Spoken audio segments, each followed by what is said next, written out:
So we're just gonna have some fun. We're just gonna sing some tunes and just, just do it. Let's just do it.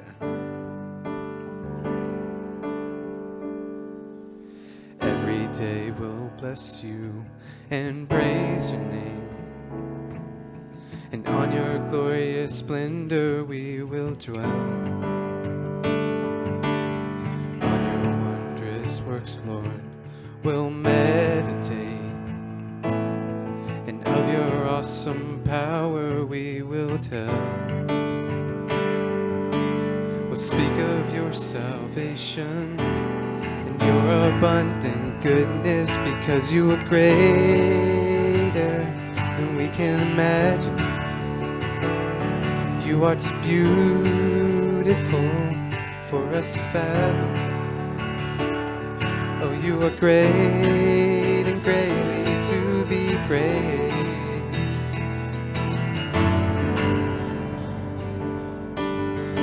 Every generation shall sing your word and magnify your mercy and your grace. We'll sing about our Savior who came to earth to bear the sins of those he came to save. Fill our hearts with wonder, we'll worship you forever, because you are greater than we can imagine. You are too beautiful for us to fathom, because you are great and greatly to be praised. Sing every generation. Every generation shall sing your word, magnify your mercy and your grace. We'll sing about the Savior who came to earth to bear the sins of those he came to save. So fill our hearts with wonder, we'll worship you forever, because you are greater than we can imagine. You are too beautiful for us to fathom, because you are great, because you are greater than we can imagine. You are too beautiful for us to fathom. Oh, you are great and greatly to be praised. God, you are great and greatly to be praised. Oh, you are great and greatly to be praised.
Every heart that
will shout your praise. Our hearts will cry, these bones will sing. Great are you, Lord, and all the earth will shout your praise. Our hearts will cry, these bones will sing. Great are you, Lord, and all the earth will shout your praise. Our hearts will cry, these bones will sing. Great are you, Lord. It's your breath in our lungs, so we pour out our praise. We pour out our praise. It's your breath in our lungs, so we pour out our praise to you. Oh, it's your breath in our lungs, so we pour out our praise. Pour out our praise. It's your breath in our lungs, so we pour out our praise to you only. Great are you, Lord.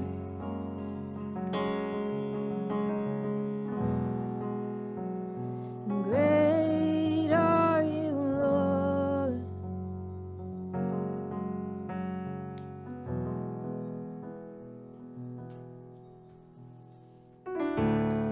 I'm coming back to the heart of worship, and it's all about you.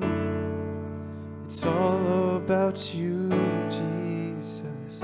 I'm sorry, Lord, for the thing I've made it.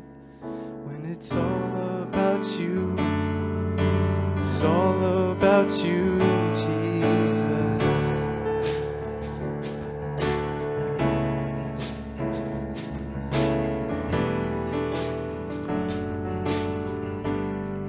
Let's sing.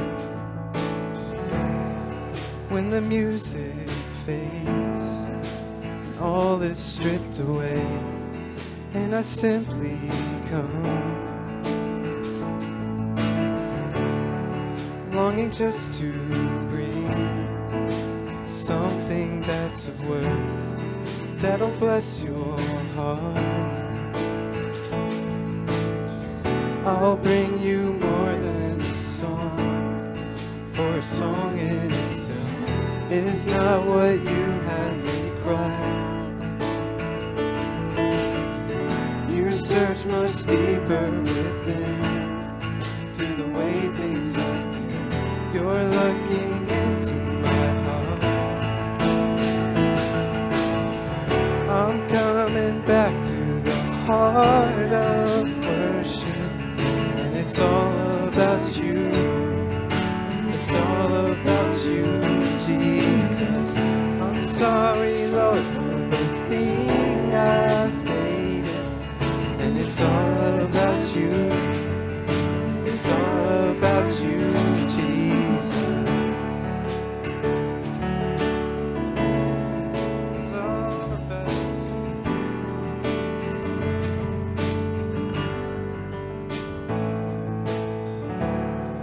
King of endless worth, no one could express how much you deserve. Though I'm weak and poor, all I have is yours. Every single breath, every single breath.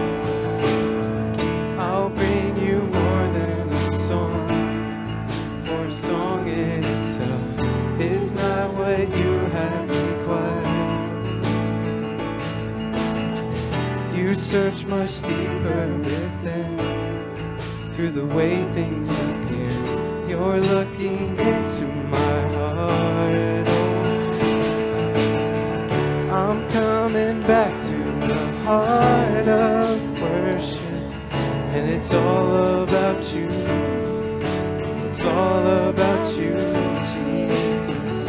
I'm sorry, Lord, for the thing I've made. And it's all about you.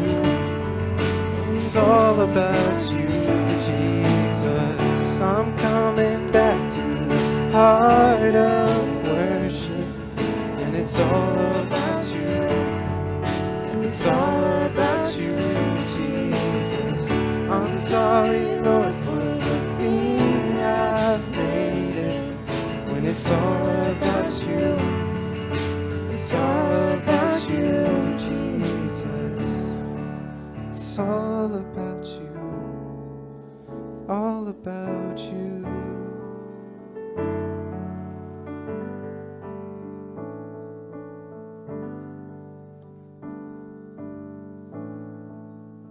Lord, every day it's all about you.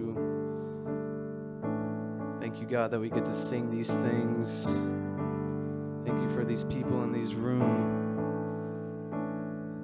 May the word help us tonight from Aaron.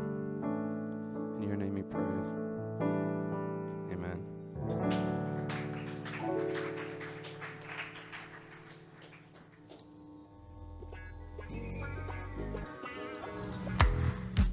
Yo, clean clap. First clap. Welcome to youth. It's Steven. Welcome parents. It's a youth and parent. I feel like we haven't had a youth and parent in a little while. And I think I missed the last one too, so for me it feels like ages ago. But let's jump into some announcements. First up, small group hangouts this weekend. So we've done some of these. Hopefully you guys know, if you're new, we break up into small groups. So just like you do on a Wednesday night, except we do a youth event where you hang out with just those guys instead of everybody. So your small group leader should be the one communicating that to you.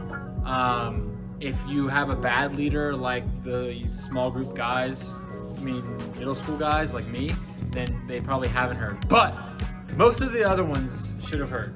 I think the high school girls and guys are doing something combined. Middle school girls are having a get together, and the middle school boys, we're doing something. So we're gonna have a good time. But we're just gonna do that this weekend so that, I don't know, I like doing that every now and then so that we get community built up among our peers. So you get to know the people who are your age, your gender. So that's awesome. The next big event we do together is going to be a volleyball tournament, though. I know, last time it got canceled. It was rainy. Boo-hoo. Very sad. And you know, we still hung out, but it wasn't the same. So I've been ready. Everyone I've talked to has been ready. We're even inviting the pivot. So we'll see if they come out, but we're going to invite the pivot just to spice things up. You know, we need help taking Aaron down. It was one of the first events we did. Me and Aaron came, and he just dominated everybody. And I hate it. He's got to lose. So that's going to be the next event. So not this week, but like 2 weeks away. I'll obviously make more noise about that as we get closer. Alpha starts next Tuesday. So a week from yesterday, we're starting Alpha. So last semester we had 2 Alpha youth tables at Alpha. So if you want to come to that, just sign up so that we can get somebody at the tables again. That'd be a great way to invite friends, or you're just bored on Tuesday night and you want free food. Come on out. There's like one more thing. If Abby can whisper off screen to me what it is, I forgot. Is that it? If it wasn't it, it should just be it, because how long are we at right now? Like 4 minutes? It feels like it's got to be done. 2:50. Oh, only 2 minutes and 50 seconds? What? I'm just kidding. All right, but that's it. Bye.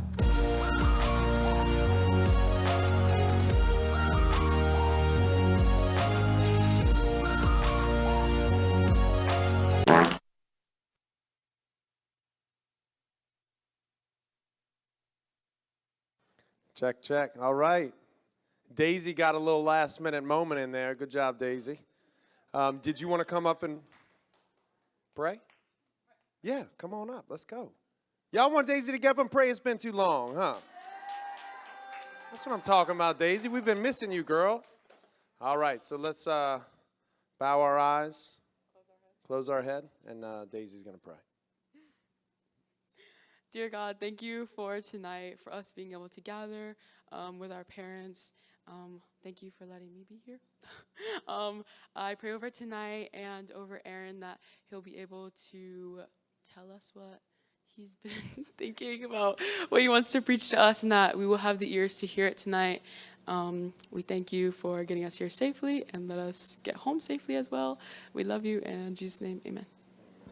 Amen. Okay. Hand clap for the prayer. You're a little rusty. It's been since youth camp, y'all. Yeah. How many of y'all excited about winter retreat in 2 weeks? Wouldn't it be awesome if we did a retreat like every 3 to 4 weeks, something like that?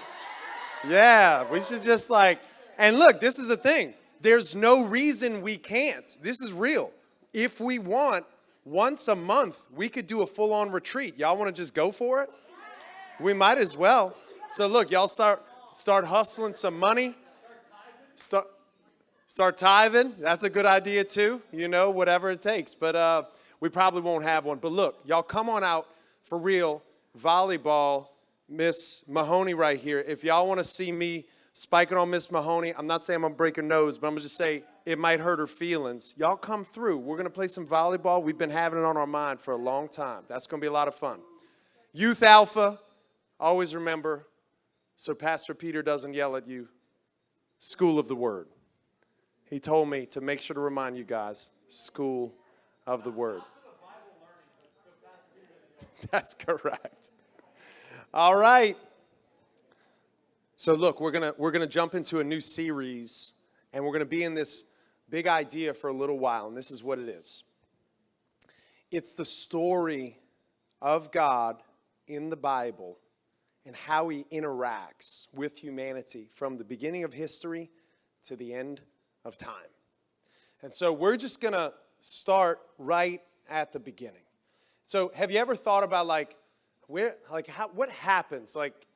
So Adam and Eve, and then something else, and then King David shows up maybe, and then Jesus shows up. You ever thought through the order of how the Bible works? Well, what we're going to try to do is we're going to take it one thing at a time and watch how God unfolds in time history according to the Bible. And so we're calling this series The Gospel According to. And the big idea is we want to hear about the good news of Jesus according to the book of Genesis, according to the book of Exodus or the prophets or all the various different time periods and through the scriptures. And so tonight we're going to start in the very beginning. Have you ever thought about how much you think about yourself? Have you ever thought about how much you think about yourself? Do you think about yourself a lot? Do you wake up thinking about yourself? Do you go to bed thinking about yourself? While you're eating, do you think about whether or not you like your food? I just wrote a few things down that every day I think we think about ourselves. You wake up and you think immediately how tired you still are. You wake up and you think about how you don't want to go to school, right? Or maybe if you're homeschooled, you don't want to go out of your room and then go into the classroom, which is like the garage or something. You think about how you don't want to wear your uniform, or if you're homeschooled, you wish you could wear a uniform and not just your PJs. For all you homeschoolers who stay in PJs all day, raise your hand. Yeah, proud. That's what I'm talking about. You think about what you're going to eat for lunch, and you think about how you don't like leftovers and you don't like the lunch that is at school. You think about how you don't like your clothes. You think about how you need new shoes. You think about how much you like your hair, or you think about how much they cut too much hair off. You think about what you're going to do this weekend. You think about what you did last weekend. You think about maybe how you're going to spend your money, or if you'll ever be able to get a job. You think about who you like, and you think about who likes you. You think about social media, and you think to yourself, oh man, when I can finally on social media. I'll finally be cool. Or you're on social media and you think about how you need to stop being on social media so much. You've subscribed to too many YouTube channels. Anyone subscribe to too many YouTube? Yes. I got one very guilty party, and her last name is Zaringer. You think about your grades, you think about what college you might go to, and look, we could go on and on and on. I just want to tell you, if you don't know it, you think about yourself all the time. Mr. Hutcherson, how do you think you look in that hat? Miss Mahoney, do you like your earrings? Have you thought about whether or not your earrings are cool? Y'all see the hoops behind Miss Mahoney? Those earrings are, in fact, cool. Gabe thought about when he went to the mall, should he spend $33 on a St. Louis Cardinals hat or a Milwaukee Brewers hat, because he likes one logo better than another logo. And what kind of hoodie do you have on national championship from 1997? You know that is really old and nasty. Have you thought about how much you think about yourself? You think about yourself all the time and way too much. All the time. Are you going to get contacts or are you going to stay with glasses? And on and on and on. So the tendency for all of us, now let me just tell you, it's not just you. The tendency for all of us is to make ourselves the main character in life. Every one of us think that life is about us. Like our lives, it's about me. And the culture, like if you go and listen to people who are far from God and don't like what Scripture has to say, they'll say, I was with someone actually yesterday, and they told the barista, this is a person who makes coffee, that their name was, that he said, my name is, and it wasn't an actual name, it was a nickname. And this was her response. She's super cool, hip, like 23, 24-year-old, like just cool people. But this was her response. You can call yourself whatever you want to call yourself. I'm not going to tell you what you call yourself. That's cool. And so she put the nickname as his name. And it just struck me in that moment, man, that is the story of people in your category of life. You do you. I'm going to do me, but I'm not getting in your way of you doing you. You know why? Because you're the main character in your story. Call yourself whatever name you want. Call yourself whatever what. Be whoever what. It doesn't matter because you are the main character. You know Peter Parker? Peter Parker is the main character in what movie? Anyone? And everybody knows Marvel is way better than DC. So Peter Parker is the main character. He is the person that every scene is about, right? And if he's not in the scene, guess what that scene has to do with? Something about Peter Parker. What's Peter Parker's girlfriend's name?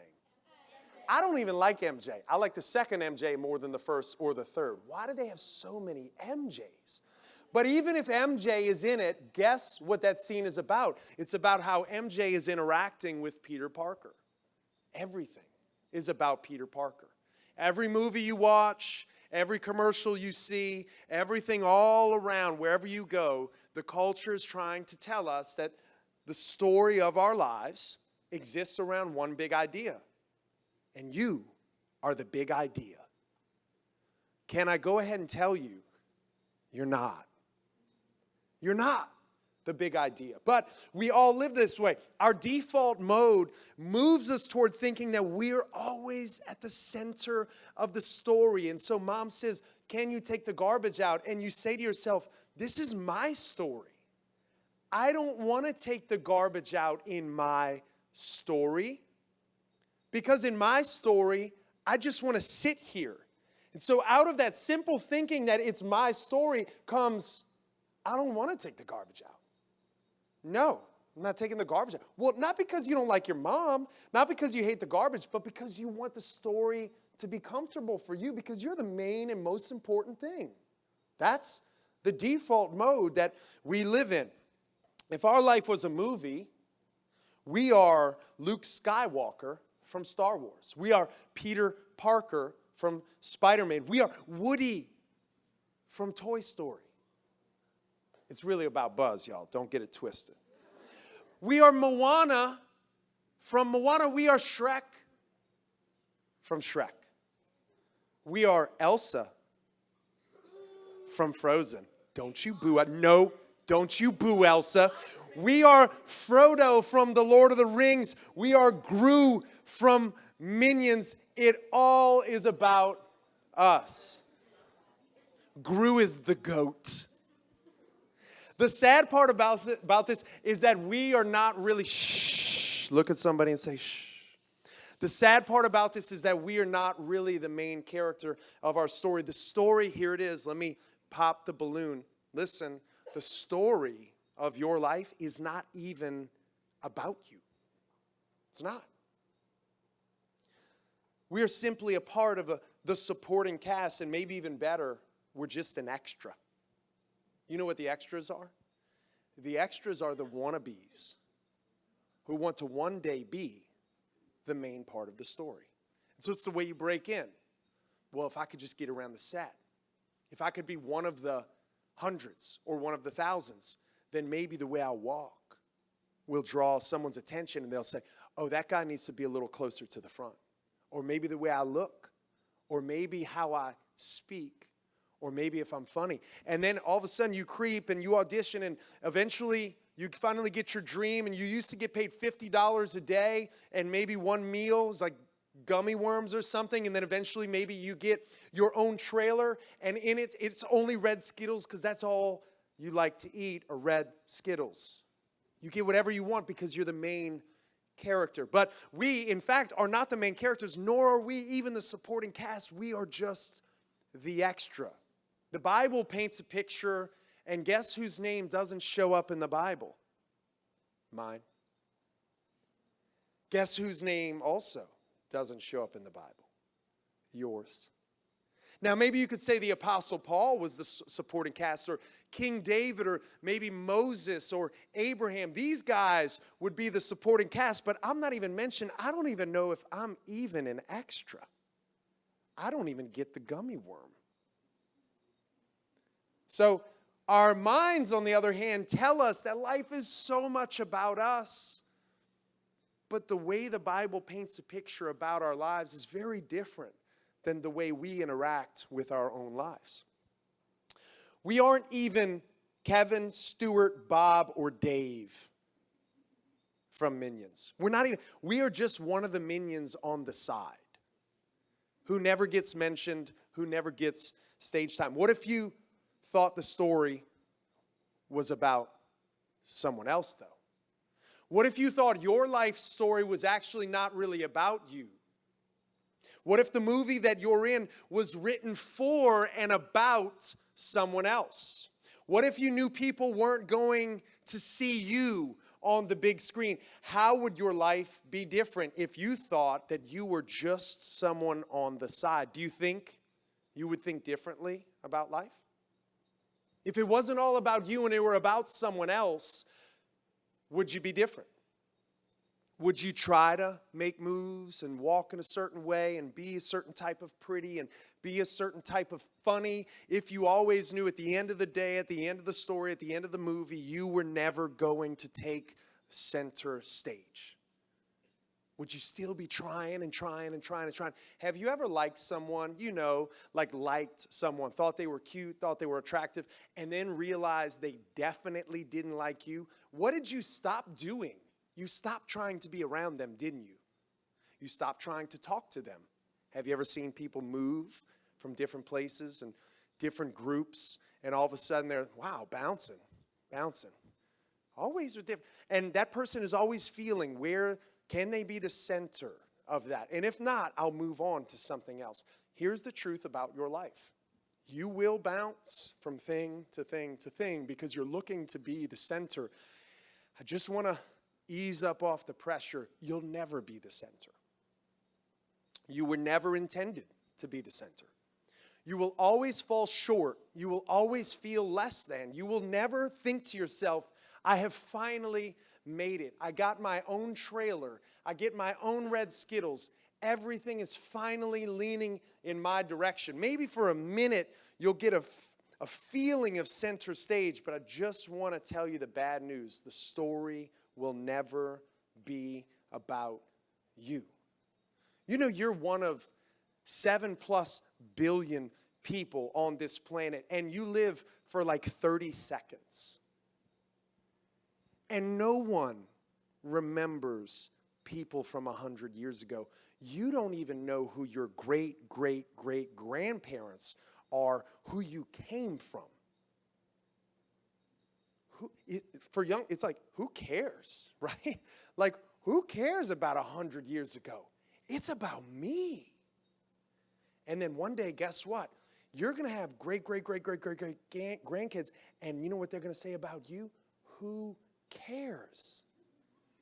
It's about me. And that's everyone's thinking, always. And the cool shoes and the nice clothes and the fancy feeling, it's leaving, y'all. Quick, fast, and in a hurry. And the deception is you think you're actually at center stage right now, and you're not.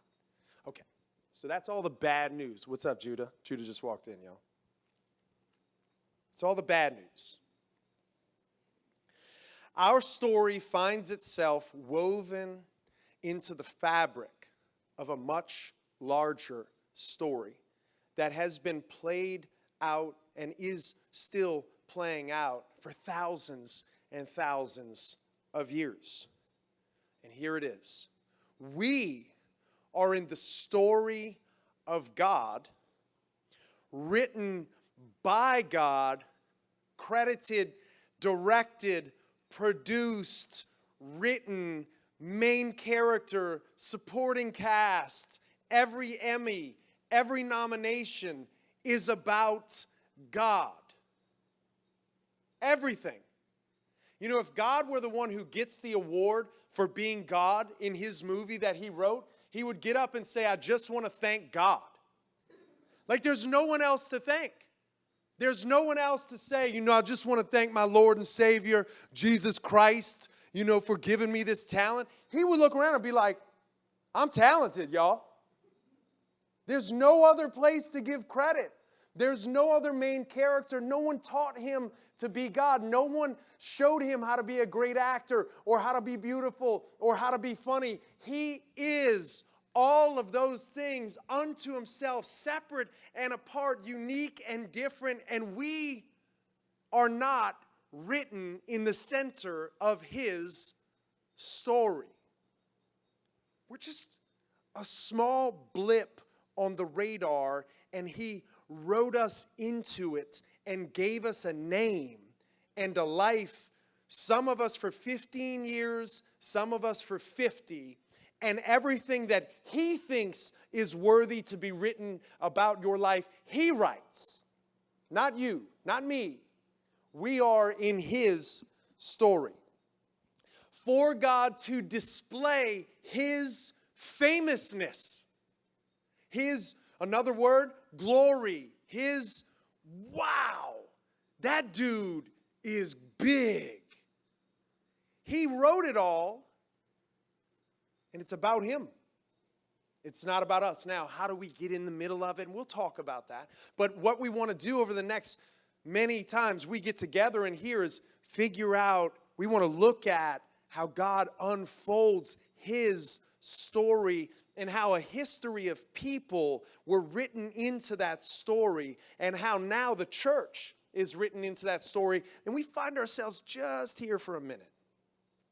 And if we could get this way of thinking, if we look at the Bible and see ourselves properly and see him properly, listen, y'all, it changes a lot about our lives. Again, you realize he doesn't like you anymore. He doesn't look at you, and instead he's looking at someone else, and this is what you do. You just kind of walk away. And that's kind of like life. When you realize that the Bible's not about you, it adjusts your perspective, and then you see, I was misreading this the whole time. I thought I had a chance here to be at center stage, but clearly it's about someone else. Let me exit stage right. Is this right? Yeah. And get off the center stage. So this is what we find when we come up against the Bible.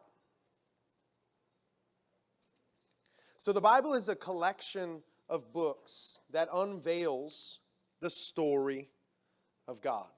The Bible is a God-given story about himself. It has a beginning. Here's a big word. Junior hires, pay attention. A protagonist. An antagonist. A good guy and a bad guy. It's a junior high way of saying those words. Has supporting characters. There are many battles, love stories, suffering, death, tears, sadness, joy, resurrection, and one day an ending to it all. This is what the Bible is. We find ourselves in the story of God, and we find that his story is much more compelling than ours. His story is much more compelling than ours. Now, we're not going to get here tonight in the scripture, and I'm just trying to set up this whole kind of series that we're going to be walking through, and so I'm taking a lot of time right now to do it. But we'll be hanging out in scripture to look at the stories, as we meet and gather. But what happened is that sin collapsed in on the life of the story, or the story of God, and then turned all of our hearts to think that our story is the most compelling. It's the best. It's the most well-written. The better love stories. The better sad experience. The endings, the beginnings. Our story should be played loudly.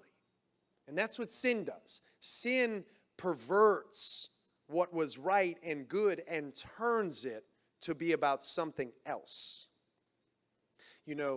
This happens all the time in life, in many, many areas. You can see, man, that's a good thing. And then something intercepts into that good thing, and then it turns into a bad thing. Like, you see that all the time. Simple example. Someone's playing sports. Wow, they're talented. Wow, they're good.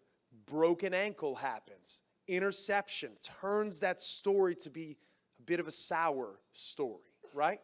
And that's what has happened largely in life. That the story of God, there is an interception that happens in the book of Genesis. And it pivots the story. We're on the other side of that now. And then we wake up thinking about us. We go to bed thinking about us.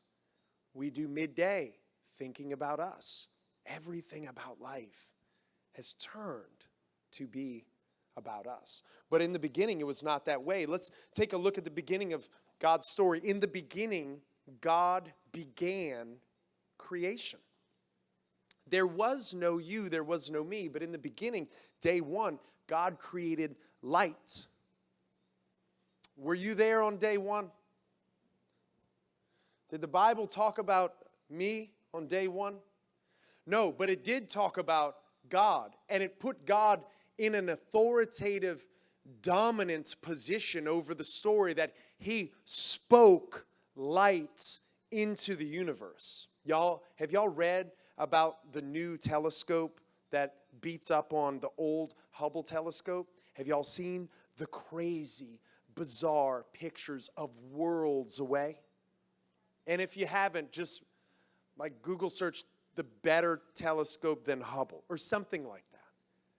And you'll find the new telescope that is bringing back pictures of galaxies away. And you look at these pictures and you just think to yourself, like, God spoke that stuff into existence day one. The only reason a telescope can capture things from so far away is because God allows it to capture things, because God created the light that allows us to see the beauty of his creation. Day two, God created the sky. God is setting up a stage in the very beginning. He's literally putting things in certain places. It's creation. And all of these things are his beautiful handiwork. And it's all for a point, it's all for a purpose, and it's not about me. It's about him display. So when you look at clouds in the sky, when you look at a beautiful sunset, I was taking Judah to work the other day. It was like 6:40. We're coming down the Power Boulevard. If you're cool, you come from the Power direction into New Orleans, way out there by Veterans, the Veterans exit. We're coming down off that hump, and he goes, whoa, look at that sky. And there was a moment we shared together. It was just like, wow. That is beautiful. That is a gorgeous color in the sky. And our minds can go to God created that sky. Day 3, the dry land and the seas and the plants and the trees. Have you ever interacted with anything in nature and thought to yourself, that's cool? Have you ever looked at a tree? Have you ever looked at the ground? Have you ever looked at grass? Have you ever looked at flowers and thought to yourself, how beautiful, how pretty, the vibrancy of colors, or how these things never go away. They always come back, and even if you cut them down, they come back. And even if you cut them down again, they come back. For all of you fellas who like to cut the grass week after week after week, it just comes back. And you know what it does? Week after week, it reminds us God is at the center of the story of the grass even being in place in the first place. So all you guys who cut grass, you have God to thank for that. Judah walked in today, said it was the hardest grass he has ever cut. It hurts to cut grass, but it even declares day 3 of God's creation. Day 4, the sun, the moon, the stars. Guess who doesn't show up yet in this story? You. The sun, the moon, the stars. We could walk outside right now, y'all. Look at the sky and see the beautiful stars. You know how you can find the Little Dipper and the Big Dipper and Orion? Is that what it is? Remember the cat in Men in Black? Did you ever see that? That gap, like, wow, you can see all of the beautiful things. And you know what? They show up night after night after night, and they never don't show up. You might not be able to see them, but it's just because it's cloudy. But if you could rip away the clouds that God created, you would see in the sky still the stars that he created infinity ago, whenever. I don't know how long ago that was, but he spoke those things, and guess how often they will remain? Forever. If you ever get around and you look where astronauts go and you see the earth and you see the sun and you can see the moon and they land on the moon and you think to yourself, when will these things ever go away? God holds these things in place. Guess who doesn't hold these things in place? You. The story of creation doesn't include us anywhere. Why do we wake up every day and think to ourselves, this story is all about me? Because nothing that is great looks like you. Nothing that is worthy of attention. Those things exist day after day after day, but you and I, in a few short years, will be gone. But it remains. Drawing the next generation's attention to one thing, the one who created all of these things. Day 5, creatures that live in the sea and that fly in the sky. The pterodactyl. Y'all know how to spell it, right? The creatures that fly in the sky and live in the ocean, and the mosquitoes that suck your blood. God created all of these things. Can I ask you, when was the last time you created a bug? You ever try? When's the last time you tamed a tiger? Have you ever even seen one in person? Much less create one or tame one? All of the created order and all of the animals and all of the insects, all of the things that are in the water and above that are flying in the air, do you know that God created every single One of them, I have a dog named Coco. Coco's a pretty cool dog. God designed from the inside out everything about her. We don't think like that about animals. Have you ever looked at a caterpillar? Caterpillar? And have you ever seen a centipede's feet, which has at least 1 million feet? That's why they call it a centipede, right? Oh, you math nerds, you got me. But you see those little feet walking, and have you ever thought, God put those feet precisely, they're not even feet, let's call them feet. He put those feet precisely where they are, calculated them, and then orchestrated them to move in sync with one another to get it from A to Z. Have you ever seen the slimy stuff left on the cement from the slug from the night before? That God orchestrated and thought of and created that thing. God is crazy big in his story. He is infinitely detailed in everything. We shouldn't confuse ourselves with God. And this is the tendency for teenagers, for adults, to confuse ourselves as if we are the center of the story. Day 6, animals that live on the land, and finally, humans who were made in the image of God. And we'll get there, and then we'll close. And then day 7, God finished his work, and he rested. He created all of these things. He sat back and was like, no quotes, but I created that and it's good. I created that and it's good. I mean, it doesn't show in the Bible that he did this, but he looks around at all of his creation, every slug and every centipede, and every person that was there, and it was just a couple of them, Adam and Eve. And this is what he said. What I have done, and the stars and the moon and the sun and the planets and the galaxies, and one day in thousands and thousands of years, the telescopes that I will put into the minds and the hearts of humankind to be able to one day then see the thing that I have already created, all of that, it is good. Let me rest. And it is good. This is God. He's so big. It's not just some word on a page that we call the Bible. It is the unveiling of his history. And he has been so gracious to let us journey with him from the beginning. He didn't have to tell us how this all got here. He didn't have to interact with us in such a way to say, this is how. And we take these things for granted like it's no big deal, but what if he didn't address all of these simple things in creation and we just had to wonder, I wonder how this stuff got here. I wonder if God did that. And I wonder if he did it all at one time, in one moment, immediately, if he just snapped his fingers, or if day after day he said, let there be.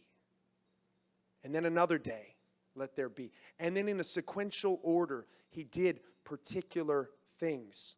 And then on top of that, we find that he creates humans, and then he travels with us and tells us the genealogy, big word for birth order. So that was the first one, and then the second one, and then the third one, and that brother did that to that brother. Oh my, wow, it turned quick. Cain killed Abel real fast. There was a lot of fighting early and often, and then eventually another, and another, and another, and then he brings them to a place where he says, hey, you guys are going to be my people, and this is the land that I'm going to give you. And then eventually they disobey him, and then he takes them from that land, and they go to another place, and then all the way up to Jesus. And this is the stuff we want to kind of sink our teeth into over the next many, many times that we meet together. But it captures, the Bible captures the entire story of God unfolding his plan. And then now, to you, even here today, like we sit in the middle of that timeline.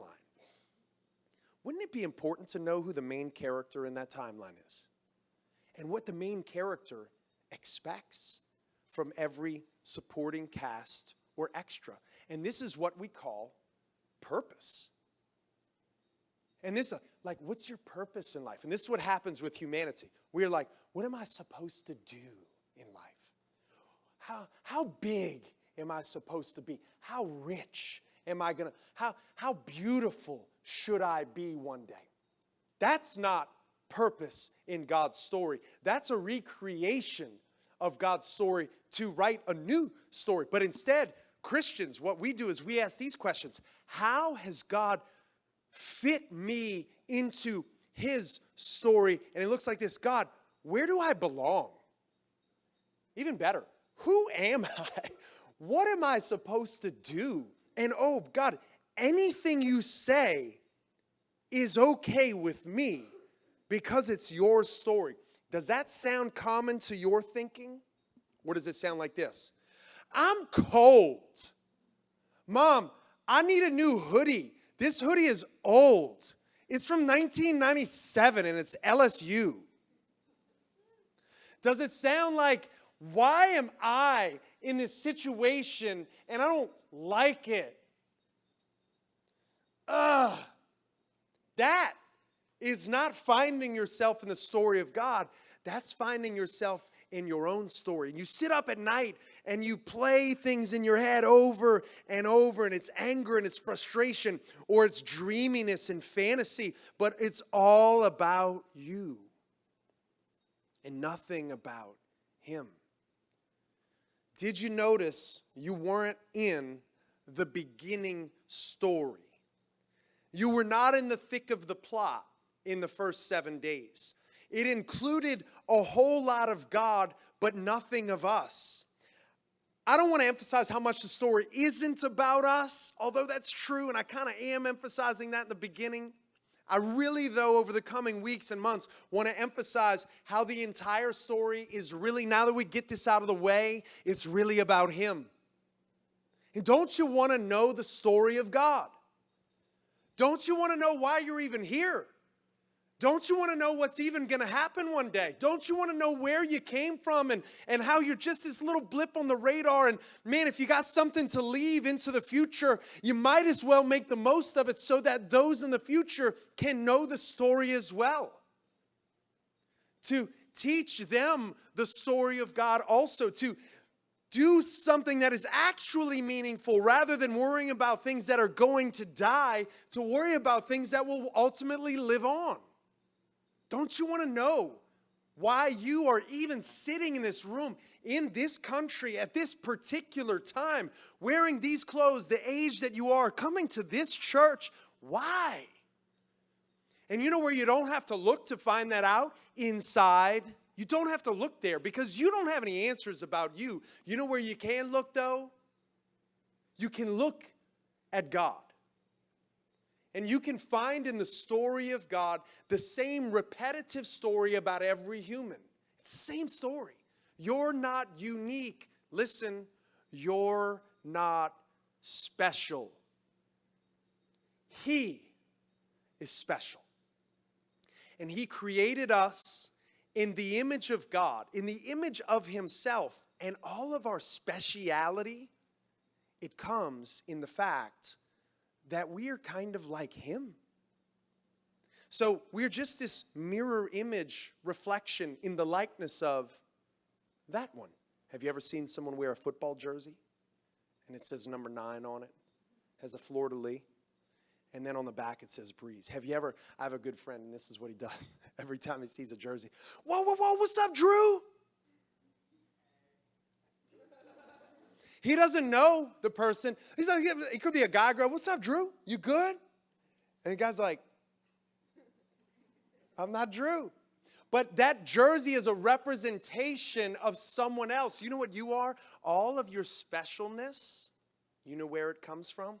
It's the jersey that you have on. It's not you. Don't look deep inside, Marley, and think to myself, oh, I'm so special. It's the jersey of God that you have on. You're special only because you're special only because you were made in the image. On day 6, you were made in the image of God. That is why you're special. And so here's your created order. This is your job. This is why you're here. It's to do this. Let me throw the football like God. Let me run the drill like God. Let me avoid the tackle like God would. Let me put the helmet on like God would. Let me be like God, because I am made in His image. I didn't create the stars. I didn't create the moon. I can't tackle the sun. I didn't create the centipede or the slug or the snail.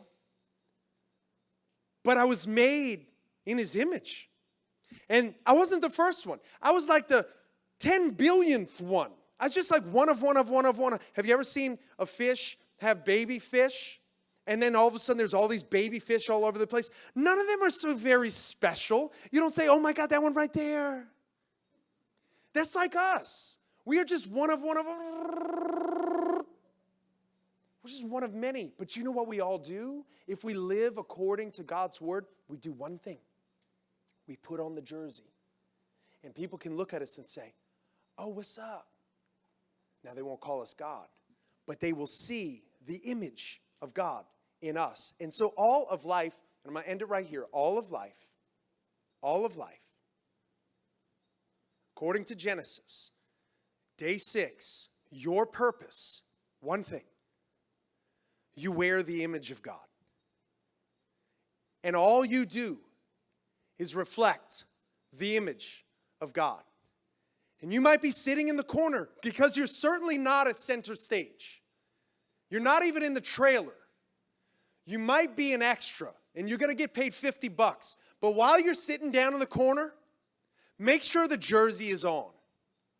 Because you're only here to reflect who God is. And you look up at the sun and the moon and you say, God did that.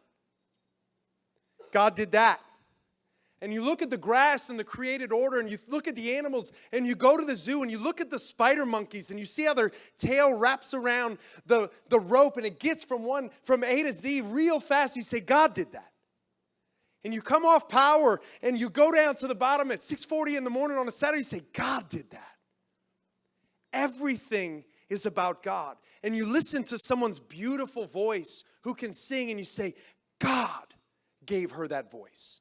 And you look at someone who has good fashion and good style, says, God is an artist. And you hear a good instrument, or you hear someone who makes a beat, and you say, I feel that, and God did that. And you look at the beauty of another person, not because you want to take advantage of them, but because you can say, God did that. Over and over and over, everything, it's not just you, but everything you look at has the jersey of God. Everything. This is the beginning. It's the gospel. The good news in the beginning is that God did that. And you find yourself in the middle of it, and you wake up thinking about you. And repentance and acknowledgement of who God is looks like, God, would you help me to stop thinking I did that? Would you help me to see that you did that? The most beautiful thing, and then we'll pray, that God is so gracious. Listen, God is so gracious. Not only did He do all of these things, and this is one day, thousands of years later, when those people in the very beginning, they never got to see, but we get to see. God not only did that, but then He came to this place, embodied Himself in flesh, and showed us who He is, how He acts, the way He speaks, how He interacts with the poor and the broken and the cocky and the arrogant and those who forgive and those who don't. Not only did God do that, but then God came here and said, now I'm going to give you the fullest expression of who I am. And you know what His name is? Jesus.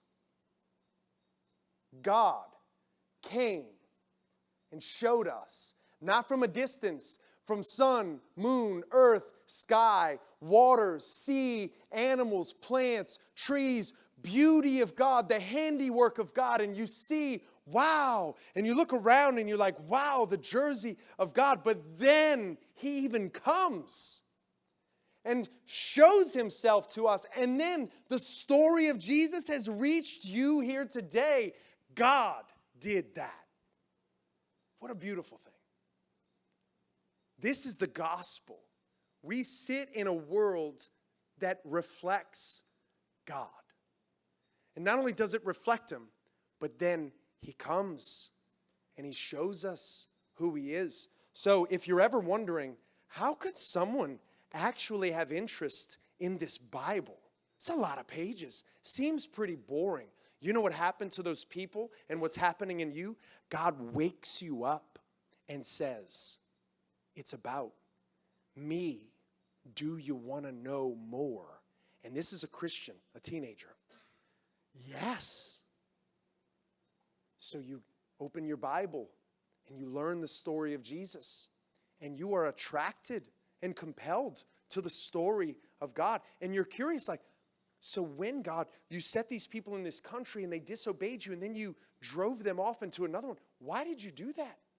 And then you brought them back? How? Why? This is interesting.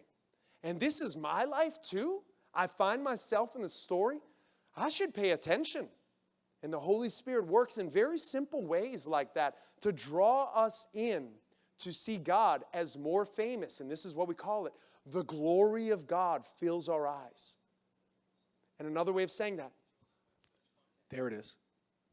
Another way of saying that, the bigness of God is all we see. And teenagers who live lives like that, it's special. It's special. And this is who we are called to be. Genesis 1:26 through 28. And we read through what God did day 1, day 2, day 3, day 4, 5, 6. But Genesis 1:26, 28, and God put the image of himself upon you. And you are just a part of that story. Let's remember that as we go into this story over the next many, many weeks. Let's remember who we are and who he is. And then observe what he has done. It's a beautiful, beautiful thing. Should we stand up? I guess so. Let's stand up. She agreed. We'll pray. How's that sound? I can't tell you enough. Go home. Read Genesis chapter 1, 2, 3. We're going to get into after he made man, then what happened. Let's pray. Father, we thank you for this night. God, we thank you that you are so good. You have given us pictures of who you are, and even more, you have given us who in fact you are on this earth through Christ. We are grateful that we have seen him, the hope of this world. Thank you, God, that you have drawn these students here to get to know you more and more. Help us to see you as the main character, and help us to be less inclined to see ourselves as the main character. In your Son's name we pray. Amen. All right.